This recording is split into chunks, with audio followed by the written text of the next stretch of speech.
యేసుక్రీస్తు నామంలో ఉన్నాడు. నిజంగా ఇందాక పాడుతున్నప్పుడు ఆ పాటలో ఉన్న మాధుర్యాన్ని మనం అర్థం చేసుకోవడానికి ఇష్టపడితే చాలా సంతోషం. లేదా పాడుతున్నప్పుడు లేదా దేవుని స్తుతిస్తున్నప్పుడు ఆయనకు వందనాలు తెలియజేసుకోవాలి, ఆయన నామాన్ని సన్నుతించగలగాలి. అందుకని కదా మనం పెదవులతో కాదు కానీ హృదయంతో ప్రతి పాటని ఒప్పుకోవడానికి ఇష్టపడగలిగితే అది మనకు ఆశీర్వాదం. ఈరోజు ఒక వాక్యాన్ని మీ ముందు ఉంచాలని నేను ఆశపడుతున్నాను.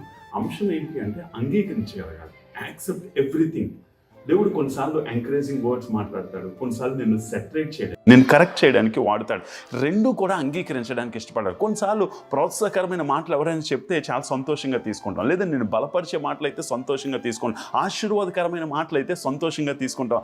అదే సమయంలో నిన్ను సరిచేసే మాటలు కూడా నువ్వు తీసుకోగలిగితే నీ ఆత్మీయ జీవితం కట్టబడుతుంది.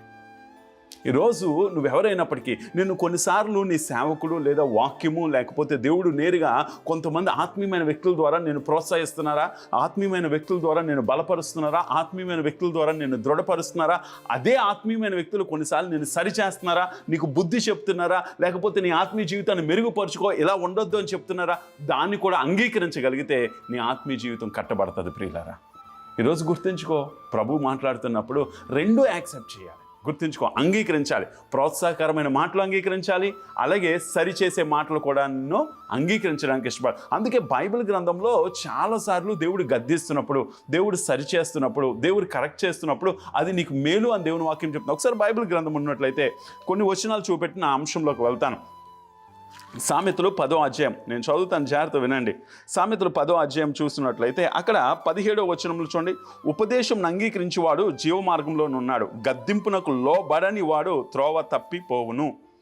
చూడండి, త్రోవ తప్పిపోతాడు, త్రోవ తప్పును అని సొలొమోను రాశాడు. గద్దింపునకు లోబడని వాడు అంటే if you not obey to your pastor correction, if you not obey to your parents correction, if you not obey to the man of God యొక్క కరెక్షన్కి విధేయత చూపెట్టకపోతే త్రోవ తప్పిపోతావు. నీ ఆత్మీయ జీవితంలోంచి వైదొలిగిపోతావు. నీ యొక్క దేవుడు నీ పట్ల కలిగి ఉన్న మార్గంలోంచి నువ్వు వైదొలిగిపోతావు. ఈరోజు గుర్తుంచుకో, ఇక్కడ ఉన్న మనందరితోటి ప్రభు మాట్లాడు, దేవుడు నీతోటే మాట్లాడుతున్నాడు. ఆయన గద్దించినప్పుడు నువ్వు అంగీకరించు, ఆయన సరి చేస్తున్నప్పుడు అంగీకరించు, ఆయన నీతో మాట్లాడుతున్నప్పుడు ఇది నా కొరకే నేను నమ్ము. దేవుడు నీ ఆత్మీయ జీవితాన్ని కట్టడానికే సేవకుల ద్వారా నిన్ను సరి చేస్తాడు. ఆమేన్.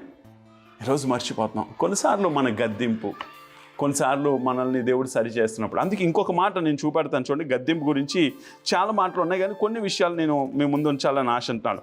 12వ అధ్యాయం చూడండి. 12వ అధ్యాయంలో ఏమని రాయబడి ఉంటుందంటే 1వ వచనం, శిక్షను ప్రేమించేవాడు జ్ఞానమును ప్రేమించేవాడు. ఇఫ్ గాడ్ కరెక్ట్ యూ, నేను శిక్షిస్తున్నాడా, నేను సెటరేట్ చేస్తున్నాడా, దాన్ని ప్రేమించేవాడు జ్ఞానం గలవాడు, గద్దింపును అసహించుకున్నవాడు పశుప్రాయుడు. గద్దింపును అసహించుకోకూడదు. ఎందుకు గద్దింపును అసహించుకుంటున్నాం? గద్దింపు దేవుడి నుంచే వచ్చింది కదా. ఈరోజు దేవుడు నిన్ను గద్దిస్తే అది నీకు ఆశీర్వాదమే. సేవకుల ద్వారా ఎప్పుడు కూడా నిన్ను ప్రోత్సాహపరిచేవారు చాలామంది ఉంటారు. నీ ముందు నువ్వు మంచోడివి అంటారు, వెనకాతలకు వెళ్ళాక నీ గురించి చెడుగా మాట్లాడుకుంటారు. ప్రస్తుత సమాజం ఎలాగో తెలుసా, మీరు చాలా మంచోళ్ళండి, చాలా ఆత్మీయమైన వ్యక్తులండి, మీరు చాలా గొప్పవారండి. నీ ముందు నిన్ను ప్రోత్సహించి నీ ముందు నీ గురించి మంచి మాట్లాడేవాడు నీ వెనకాతల నీ గురించి చెడు తప్పనిసరిగా మాట్లాడతాడు. నీ ముందు నీ వెనకాతల ఒకేలాగా ఉండడానికి అందరూ పరిశుద్ధులు కాదు. ఈరోజు మర్చిపోతున్నాం. ఇంకొక మాట చూడండి, అదే 15వ అధ్యాయం సొలొమోను రాస్తూ ఏమని రాస్తున్నాడు, సామెతలు 15వ అధ్యాయము 32వ వచనం, శిక్ష నొల్లని వాడు తన ప్రాణం తృణీకరించు, గద్దింపును వినువాడు వివేకి అగును. ఏమని చెప్తున్నాడు? గద్దింపును ఏం చేయాలట? వినాలి, వివేకం పెరుగుతుంది. అంటే తెలియకంతా మన జ్ఞానవంతులుగా మారుతాం. ఈరోజు గద్దింపును వింటున్నావా నువ్వు? దేవుడు గద్దిస్తున్నప్పుడు నీకు అంగీకరిస్తున్నాడు. అందుకని తను ప్రేమించే వారినే దేవుడు గద్దిస్తాడు, ఎవరిని పడితే వాళ్ళని గద్దించాడు. ఈరోజు ప్రోత్సాహకరమైన మాటలు చాలామంది చెప్తారు, నువ్వు బాగున్నావు, నువ్వు చాలా, ఇవన్నీ చెప్తారు. ఇవన్నీ మంచివే, తీసుకో. కానీ నిన్ను ప్రేమించేవాడే నేను గద్దిస్తాడు, నీ పట్ల ఆసక్తి ఉన్నవాడు. ఈరోజు నీ సేవకుడు నిన్ను గద్దిస్తున్నాడు అంటే కారణం నీ సేవకుడు నిన్ను ప్రేమిస్తున్నాడు. నీ తల్లిదండ్రులు నిన్ను గద్దిస్తున్నారంటే కారణం నీ తల్లిదండ్రులు నిన్ను ప్రేమిస్తున్నాడు. నీ అన్నదమ్ములు నిన్ను గద్దిస్తున్నారంటే కారణం వాళ్ళు నిన్ను ప్రేమిస్తున్నారు. నిన్ను గద్దించట్లేదా, వాళ్ళకి నీ పట్ల ప్రేమ లేదు. నిన్ను సరి చేయట్లేదా, వాళ్ళకి నీ పట్ల ఒక మంచి ఆలోచన కలిగి లేరు అని గుర్తించగలగాలి.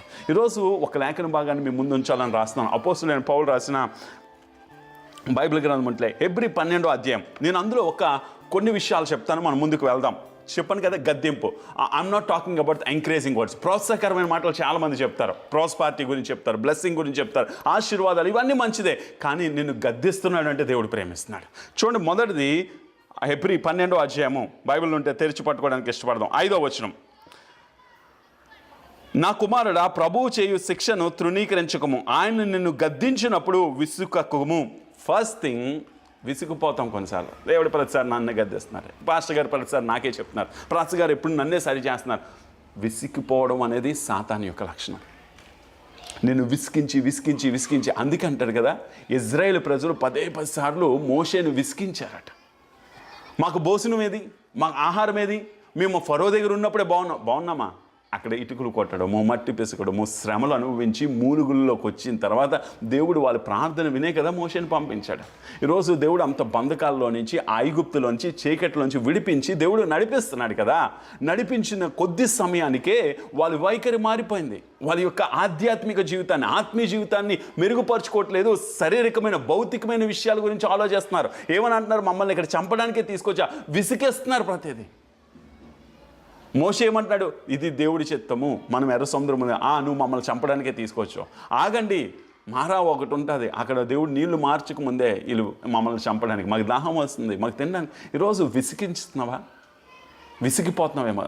నన్నే దేవుడు గద్దిస్తున్నాడు, దేవుడు నన్నే పరీక్షిస్తున్నాడు. మొదటిది, దేవుడు ప్రేమిస్తేనే గద్దిస్తాడు. గుర్తుంచుకో.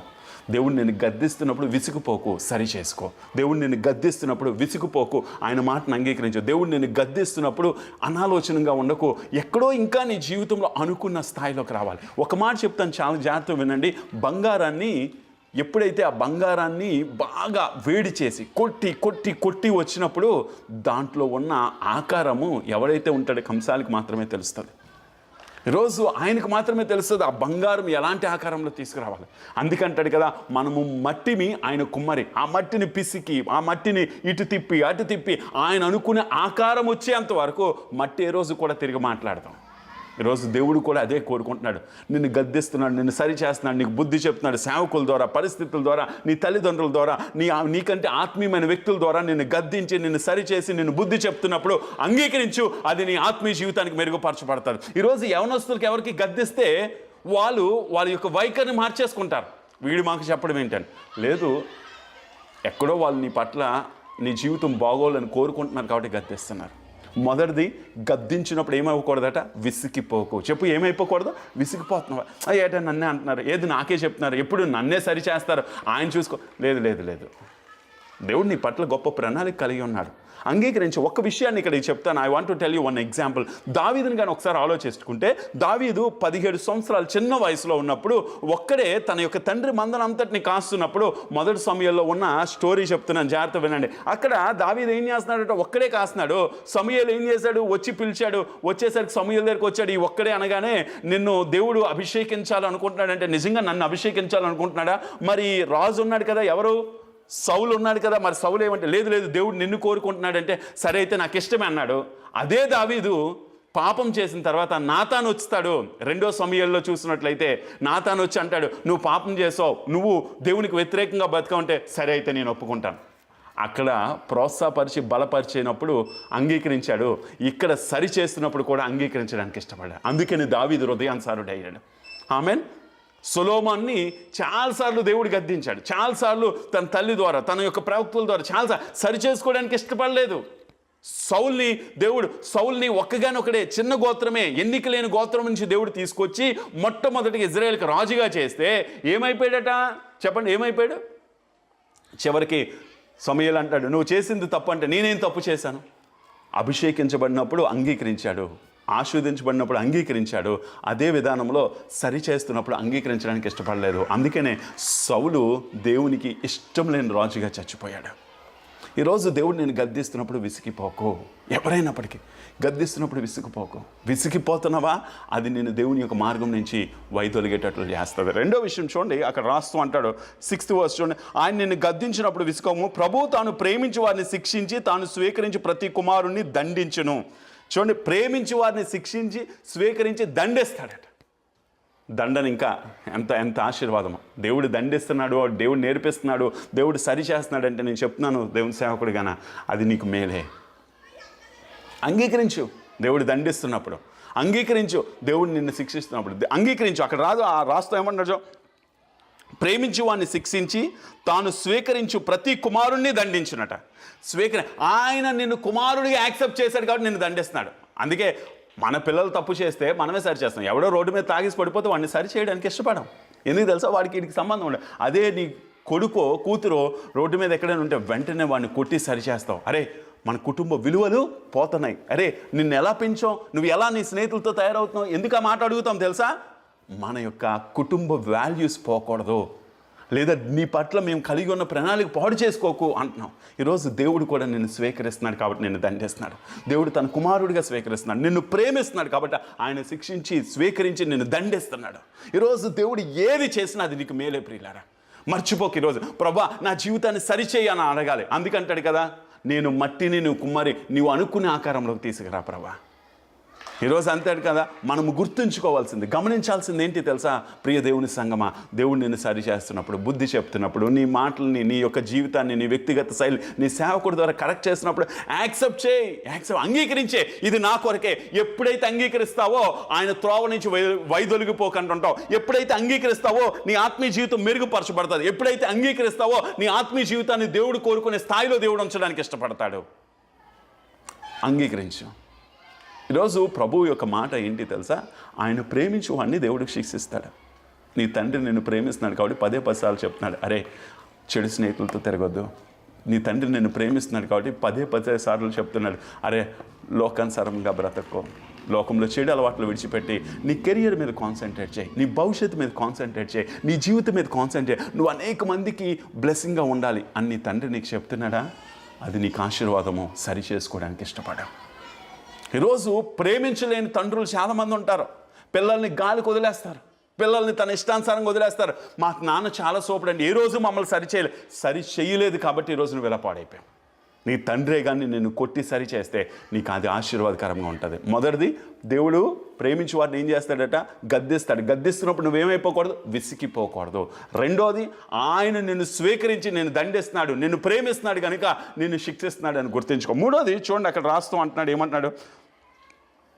అని కుమారులతో సంభాషించినట్లు మీతో సంభాషించి ఆయన హెచ్చరికను మరిచితిని.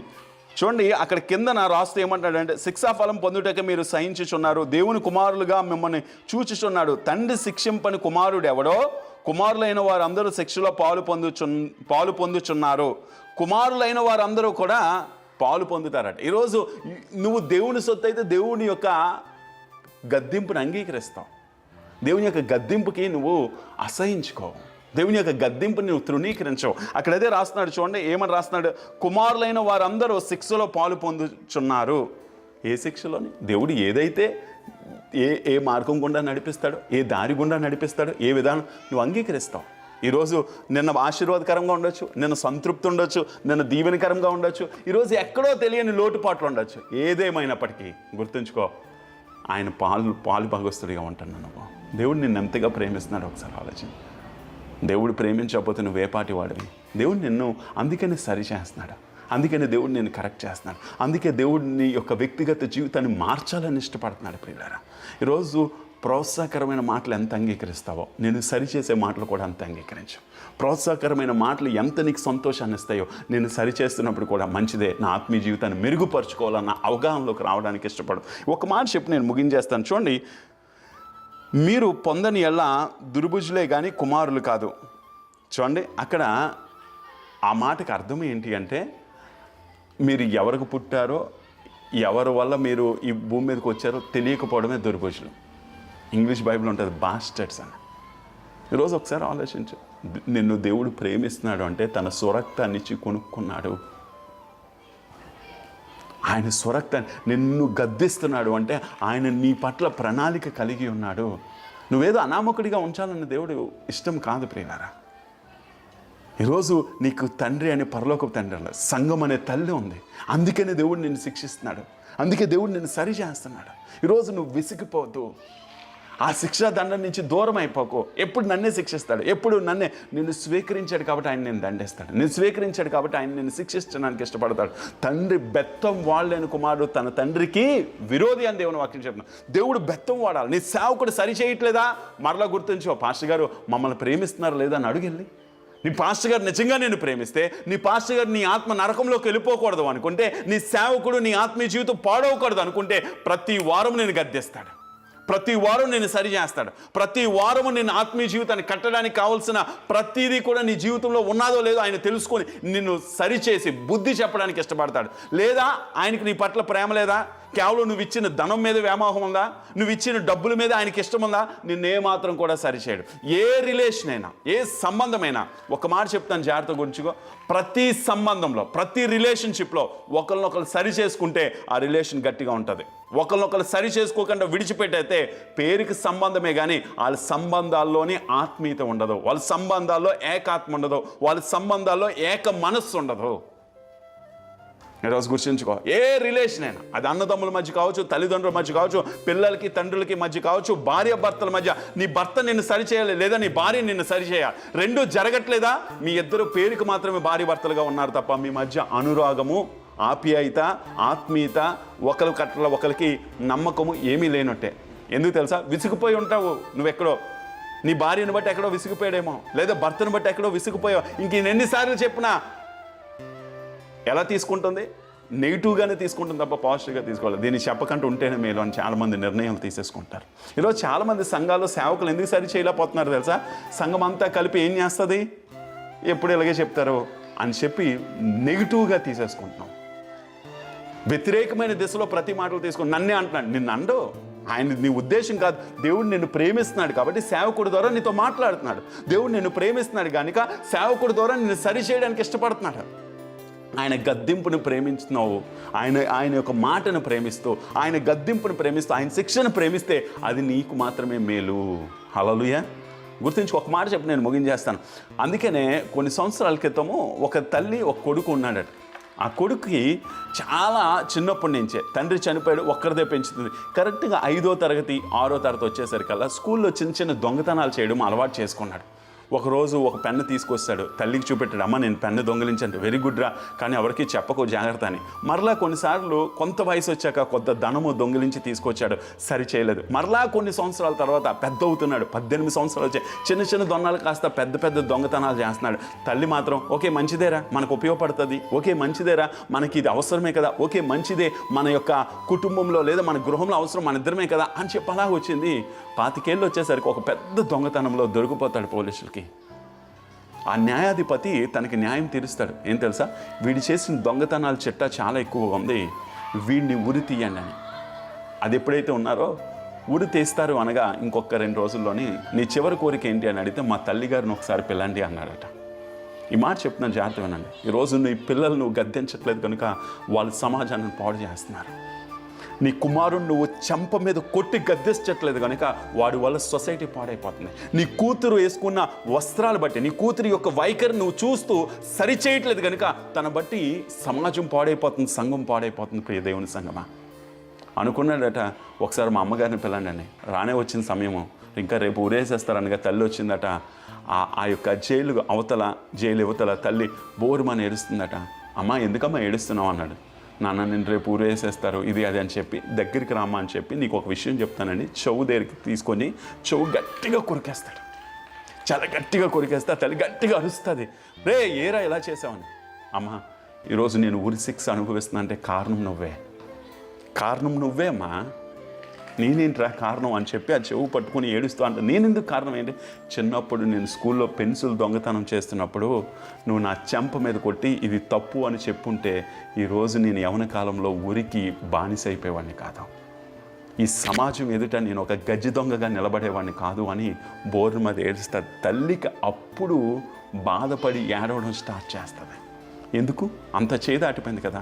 ఈరోజు నువ్వు బాగున్నప్పుడు, నీ సేవకుడు సరి చేసినప్పుడు, నీ తల్లిదండ్రులు సరి చేసినప్పుడు, నీ అన్నదమ్ములు సరి చేసినప్పుడు సరి చేసుకో, లేదా ఒకరోజు ఒంటరిగా ఏడ్చే దినాలు వచ్చేస్తాయి. ప్రియులారా ఈరోజు ప్రభు నీతోటే మాట్లాడుతున్నాడు. ఈరోజు ఇక్కడ కూర్చుని ఎవరైనప్పటికీ ఈ మాటలు వింటున్న నీతో ప్రభు మాట్లాడుతున్నాడు. నిన్ను సరిచేయడానికి, నిన్ను బుద్ధి చెప్పడానికి ఆయన వాక్యం 2 అంచుల వంటి కట్కమై ఉంది. ఒకసారి కళ్ళు మూసుకుందాం, ప్రార్థన చేద్దాం ఉన్న స్థలాల్లో. మా తండ్రి, మా ప్రభువా, మమ్మల్ని సరిచేయ్యా. నువ్వు మమ్మల్ని ప్రేమిస్తున్నావు కనుక మమ్మల్ని సరి చేస్తున్నావు. నువ్వు మమ్మల్ని ప్రేమిస్తున్నావు కనుక మమ్మల్ని మంచిగా ఉంచుతున్నావు అయ్యా. అయ్యా, మాతో మాట్లాడు అని మేము అడుగుతున్నప్పుడు మమ్మల్ని సరి చేస్తున్నావు, ప్రోత్సహిస్తున్నావు, బలపరుస్తున్నావు. ప్రభా, కొన్నిసార్లు మమ్మల్ని గద్దిస్తున్నావు, ఖండిస్తున్నావు, బుద్ధి చెప్తున్నావు. మేము దాన్ని అంగీకరించగలిగే కృపను దయచేయి. ఈ మాటలు వింటున్న ప్రతి కుటుంబాన్ని దీవించి ఆశీర్వదించమని యేసుక్రీస్తు సర్వశక్తి కలిగిన ఉన్నతమైన నామంలో అడిగి వేడుకొంచున్నాము తండ్రి. ఆమేన్. God bless you. దేవుడు మనందరినీ దీవించును గాక.